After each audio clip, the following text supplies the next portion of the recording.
The sun was already sinking low, painting the kingdom's walls in a golden fire, when a strange sight caught everyone's attention. A young man, thin and ragged, walked slowly through the dusty streets, dragging behind him a restless goat tied with rough rope. The goat bleated and resisted, pulling this way and that, but the young man held on firmly. His bare feet left faint prints on the ground, and his torn shirt clung to his back with sweat. The people around him stopped what they were doing. Market women dropped their baskets. Children pointed and laughed, and men shook their heads in disbelief. "Look at him," someone whispered, "dragging a goat through the city, like a madman. Has he lost his senses?" Another asked, "What business could he have with a goat at this hour?"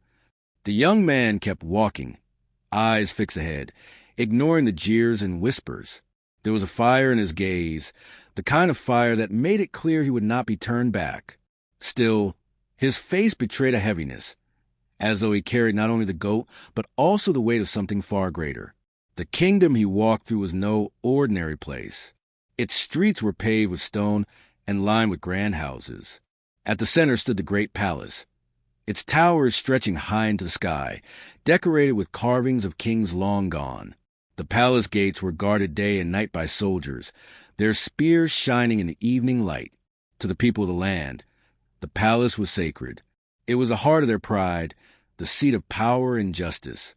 No commoner dared to walk too close, and no one ever entered without invitation. Yet here was this boy, dusty, hungry, and worn, dragging the goat in the direction of the palace, as if he belonged there. Whispers grew louder as he passed. Does he not know the law? They will cut him down before he even reaches the gates. Maybe he is cursed, maybe the goat is cursed too. But still he pressed on. Each step he took was slow and deliberate, as though the path had already been carved for him. The goat bleated again, pulling to the side, but the young man tugged it forward. He leaned close and muttered under his breath, almost like a prayer. His lips trembled as he spoke words that no one else could hear. There was something strange in the air that evening, a tension that could not be explained. Even the wind seemed to hush as he neared the edge of the marketplace, where the wide road to the palace began. Children stopped laughing. Traders closed their mouths mid-sentence. One old woman pulled her shawl tighter around her shoulders and muttered, "This is not ordinary. That boy walks with destiny at his back." Her words sent a chill through those nearby. Some shook their heads in disbelief, but others watched in silence, uneasy, as though they too could sense that this moment was more than it appeared. From a distance, the palace gates glimmered in the setting sun. The walls stood tall, proud, and unyielding, daring anyone without power to approach. Yet the boy did not falter. His feet, blistered and tired, kept moving.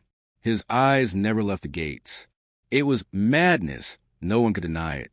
But beneath the madness was something else, something even a mocking crowd could not ignore, a strange courage. What kind of courage drives a poor, ragged young man to drag a goat into the very heart of power?